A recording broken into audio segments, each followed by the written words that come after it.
Olá, queridos, graça e paz de Jesus a todos. Continuando com a nossa conversa, nossa reflexão de 6 minutos. Uma coisa que me incomoda muito hoje em dia nas igrejas é essa questão na ênfase que dão aos profetas e profetisas. E há uma confusão enorme disso por falta de conhecimento. Uma coisa é no Antigo Testamento, o profeta, que era necessário de verdade. Outra é no Novo Testamento, que já deu um novo sentido. Porque no Novo Testamento você vê que os apóstolos, nenhum deles era profetas. Não ficava soltando profecias, etc e tal. Mas eles falavam, pregavam o Evangelho de Jesus. Jesus deixou o Evangelho para ser a voz predominante de profecia, ou seja, Jesus disse tudo ali. Então não havia necessidade de alguém se levantar e dizer outras coisas lá, diferente do que já estavam sendo ensinadas pelos apóstolos.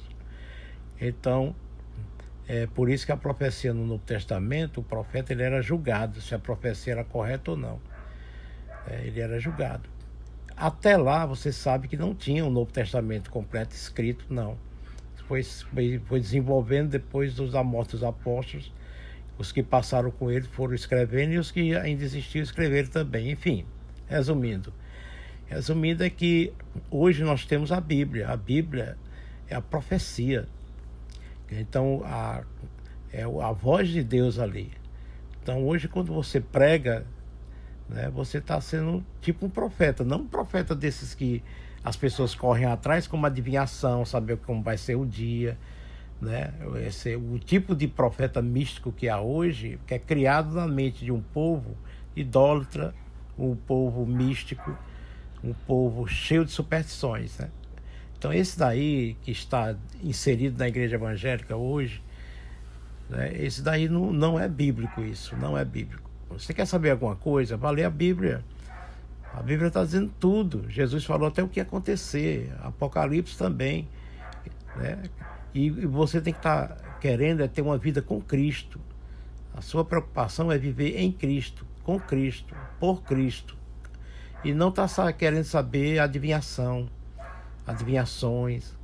Então, tem que ter muito cuidado quando as pessoas dizem assim, eu profetizo que hoje vai ser... Não, você não pode dizer uma coisa que Deus nem falou com você isso, você que está dizendo, né? Você está tendo palavras de alta ajuda, tá usando a psicologia, dizendo um monte de coisa para a mente do outro que está ouvindo, né, se encantar e receber aquilo.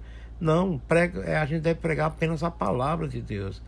Eu não vou chutar, eu não vou dizer, essa semana Deus vai abrir uma porta para você, e se não abrir, porque nem foi Deus que falou, foi você que falou, e se a porta não abrir, como é que fica essa criatura, pelo amor de Deus? Aí depois a pessoa procura você e diz, não, é porque você não teve fé. Então essa turma sempre tem uma respostinha pronta, sabe? Para continuar enganando as pessoas de boa índole, as pessoas boas, maravilhosas, né? Que estão ali inocentes na igreja. Não tenha cuidado com os falsos profetas, com os profetisas que se levantam aí em prol de seu próprio orgulho e enfeiando o evangelho de Cristo, que é tão perfeito, tão bom, que não há necessidade de invencionices, né? Nada de modismo mais, não precisa de ismo nenhum. O evangelho é suficiente. Então a gente tem que ter cuidado em púlpitos de igreja em que a pessoa fica profetizando, decretando e tudo. Quem decreta é Deus, quem diz algo é Deus, quem determina é Deus. Não somos nós não mandamos em Deus. Não, porque se você orar, você vai movimentar o braço de Deus. Deus não está imóvel. Deus não está imóvel. Deus, ele não dorme nem dormita, o guarda de Israel. Então que Deus é esse que é manipulado pelo ser humano?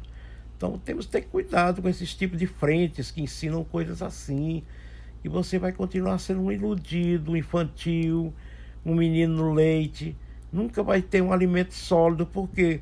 Porque continua querendo se alimentar de coisas erradas, né? De alimentos ruins. O pasto não está sendo verdejante. É um pasto ruim, misturado com um monte de coisa. Então, vá para o Evangelho, volte para o Evangelho, firme no Evangelho e procure uma igreja que prega o Evangelho e não essas invencionices de profetização, a semana profética, o ano profético, essas coisas todas. Não vá nesses misticismos, não. Eu convido a você a ficar na palavra de Deus, nada desses movimentos novos para você ter uma nova revelação, não. A revelação é a Bíblia Sagrada. Então, que Deus te abençoe e te guarde, e que a Igreja Manancial está aí disposta a abrir as portas para você ouvir e aprender o genuíno Evangelho da graça de Cristo. Que Deus os abençoe, em nome de Jesus. Amém.